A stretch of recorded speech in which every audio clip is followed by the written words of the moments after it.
আপনি কি জানেন একদিনে শেয়ার কিনে বা বেচে কেউ কয়েক ঘন্টায় মোটা টাকা লাভ করে, আবার কেউ সব টাকা হারায়। এটাই হচ্ছে ইন্ট্রাডে ট্রেডিং। কিন্তু ইন্ট্রাডে আসলে কিভাবে কাজ করে আর নতুনরা কি এটা থেকে আয় করতে পারবে? আজকের ভিডিওতে আমি সবকিছু সহজ বাংলায় ব্যাখ্যা করব। নমস্কার বন্ধুরা, কেমন আছেন সবাই? আশা করি সবাই ভালো আছেন। আর আজ আমরা জানবো ইন্ট্রাডে ট্রেডিং এর বেসিক্স। যারা নতুন শেয়ার মার্কেটে আসছেন তাদের জন্য এটা একটা গুরুত্বপূর্ণ ভিডিও, তাই আপনাদের কাছে অনুরোধ রইল ভিডিওটি প্রথম থেকে শেষ অবধি দেখার জন্য। তো চলুন শুরু করা যাক। তো আজকের টপিক হচ্ছে ইন্ট্রাডে ট্রেডিং কি। তো সবার প্রথমে আমরা জেনে নেব ইন্ট্রাডে ট্রেডিং কি। ইন্ট্রাডে ট্রেডিং হচ্ছে, ইন্ট্রাডে মানে হলো একদিনে শেয়ার কেনা ও বিক্রি করা। মানে আপনারা জানেন মার্কেট 9:15-তে ওপেন হয় এবং সেটা 9:30-র মধ্যে ক্লোজ হয়ে যায়। তাহলে আপনার এই যে টাইমটা, এই ডিউরিং দিস টাইম আপনাকে কি করতে হবে? কোনো শেয়ার কিনতে হবে এবং সেটা 3:30-র মধ্যে সেল করে দিতে হবে। তার মধ্যে আপনার প্রফিট লস যেটাই হোক না কেন সেটা আপনাকে নিয়ে মার্কেট থেকে বেরিয়ে যেতে হবে। তো এটাই হলো ইন্ট্রাডে ট্রেডিং। মানে একদিনে কিনে সেটা সেই দিনের মধ্যেই আপনাকে বেচে দিতে হবে।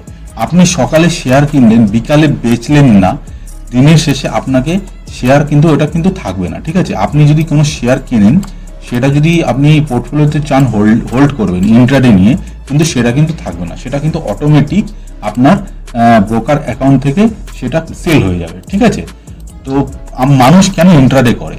ঠিক আছে, মানুষ কেন ইন্ট্রাডে করে? ছোট দামে কিনে বড় দামে বিক্রি করার সুযোগ।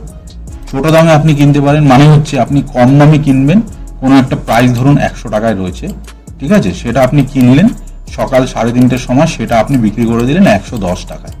ঠিক আছে, এই 10 টাকা হচ্ছে আপনার প্রফিট।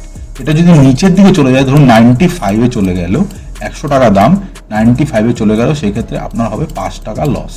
ঠিক আছে, পার শেয়ারে আপনার হবে 5 টাকা লস। তো এটাই হচ্ছে ইন্ট্রাডে ট্রেডিং। ওকে, বুঝতে পারলেন? তো এইভাবে আপনারা ইন্ট্রাডে ট্রেডিং করতে পারেন। দিনের শেষে আপনাকে সেল করে দিতে হবে। ঠিক আছে, এবার ইন্ট্রাডে ট্রেডিং কোথায় করা যায়?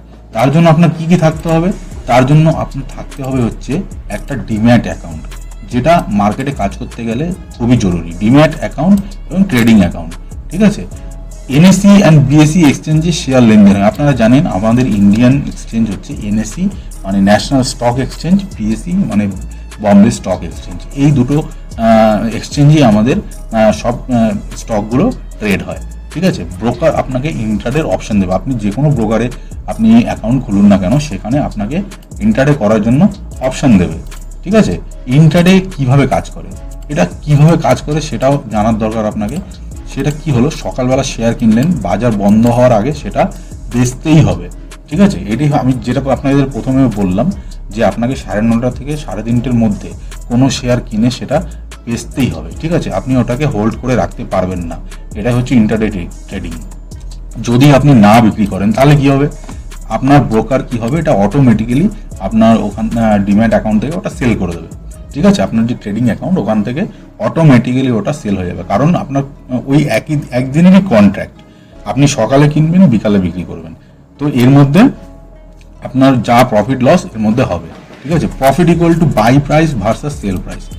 ওকে, তো আপনি বাই করবেন, তারপরে প্রথমে আপনাকে বাই করতে হবে ইন্টারডেতে, প্রথমে বাই করতে হবে, তারপরে যখন প্রাইস যখন বেড়ে যাবে তখন আপনি সেল করে দিলেন। ধরুন 100 টাকায় যদি আপনি কেনেন, 100 টাকায় যেটা আমি বললাম, 100 টাকায় কিনলেন, 110 টাকায় বেচে দিলেন। ঠিক আছে, 110 টাকায় বেচে দিলেন। তো সেক্ষেত্রে কী হবে? আপনার 10 টাকা লাভ পার শেয়ারে। ওকে, আপনি ইন্টারডেতে আপনি শর্ট সেলিংও করতে পারেন। ঠিক আছে, শর্ট প্রথমে সেল করে দিলেন, প্রথমে বেচে দিলেন, প্রাইস যখন নিচে যাবে তখন আপনি ওটাকে বাই করে নিলেন। ঠিক আছে, তো এই মধ্যে আপনার প্রফিট অ্যান্ড লসটা কভার হবে। ঠিক আছে, এবার ধরুন আপনি বাই করলেন কিন্তু প্রাইস নিচে চলে আসলো, সেই ক্ষেত্রে কি হবে? আপনার লস হবে। তো ইন্টারডে ট্রেডিং করার জন্য আপনাকে চার্ট দেখতে হবে, টেকনিক্যাল অ্যানালাইসিস আপনাকে জানতে হবে, নিউজ আপনাকে একটু হালকা পাতলা আপনাকে নিউজের দিকেও লক্ষ্য রাখতে হবে, কারণ নিউজের উপর ভিত্তি করে মার্কেট আপ অ্যান্ড ডাউন হয়। তো একটুখানি, মানে বেশি না, আমার মতে নিউজ অতটা না দেখাই ভালো, কারণ আমি নিজে ফলো করি না অতটা নিউজ। ঠিক আছে, তো নিউজটা আপনি তাও একটু ধ্যান রাখবেন, তাতে আপনার একটু ভালো হলেও হবে।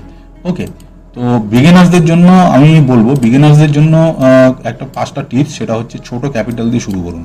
ওকে, বেশি বড় ক্যাপিটাল দিয়ে আপনি যদি ইন্টারডে ট্রেডিং স্টার্ট করেন, সেই ক্ষেত্রে আপনার ক্যাপিটাল কিন্তু ওয়াইপ আউট হয়ে যাওয়ার সম্ভাবনা থাকে, কারণ ইন্ট্রাডে হচ্ছে একটা খুবই রিস্কি গেম। ওকে, আপনার নলেজ যদি ভালো না থাকে, খুব ফাস্ট এখানে ডিসিশন নিতে হয়।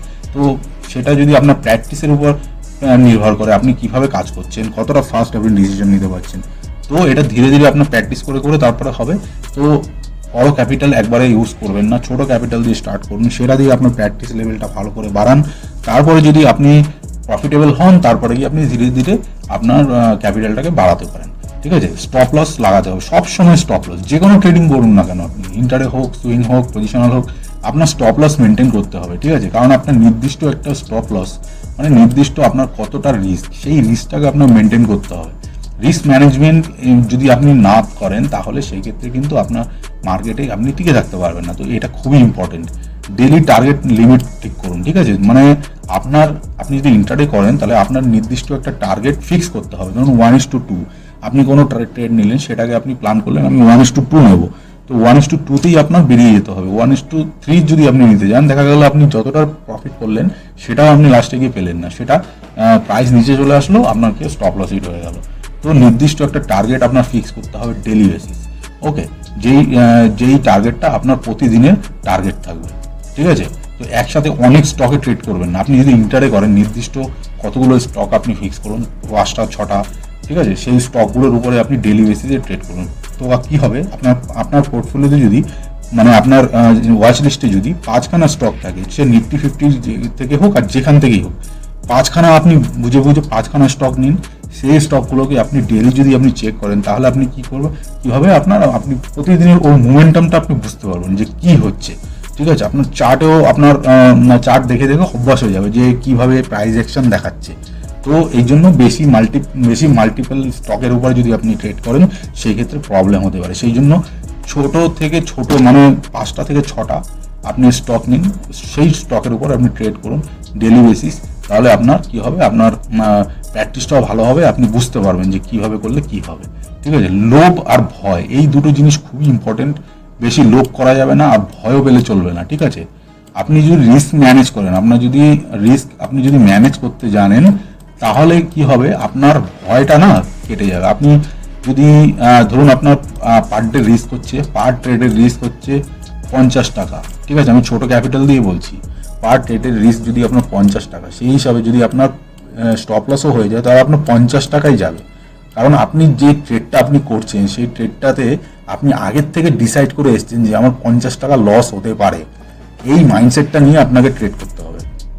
ঠিক আছে, তো আপনি যদি এই জন্য স্টপ লস যেটা বললাম, স্টপ লসটা মেনটেন করতে হবে। স্টপ লস না লাগালে এইসব জিনিসগুলো হবে না। 50 টাকা হোক, 500 টাকা হোক, 1000 টাকা হোক, যেটা আপনি লস আপনি নিতে পারবেন, আপনার মাইন্ডসেটকে আপনি রেডি করতে পারবেন যে আমি 50 টাকা লস নিতে পারবো, কি 500 টাকা নিতে পারবো, 1000 টাকা নিতে পারবো, তাহলে কি হবে, আপনার কনফিডেন্স লেভেলটা আরো ভালো হবে। ঠিক আছে, তো এই জিনিসগুলো আপনাকে ফলো করতে হবে। তাহলে বন্ধুরা, আজ আমরা ইন্টারডে ট্রেডিং এর বেসিক শিখলাম, এবং আপনারা যদি চান তাহলে কমেন্ট বক্সে কমেন্ট করুন। আমি পরের ভিডিওতে আপনাদের জন্য একটা ইন্ট্রাডের একটা ভালো স্ট্র্যাটেজি উইথ ইন্ডিকেটরের সাথে কিংবা অন্যভাবে আমি আপনাদের সঙ্গে ডিসকাশন করব। ভিডিও ভালো লাগলে লাইক করে দিন, আর বন্ধুদের সাথে শেয়ার করুন। আর স্টক মার্কেট সম্পর্কে আরও শেখার জন্য চ্যানেলটিকে সাবস্ক্রাইব করতে ভুলবেন না। চলুন, দেখা হচ্ছে পরের ভিডিওতে। ধন্যবাদ।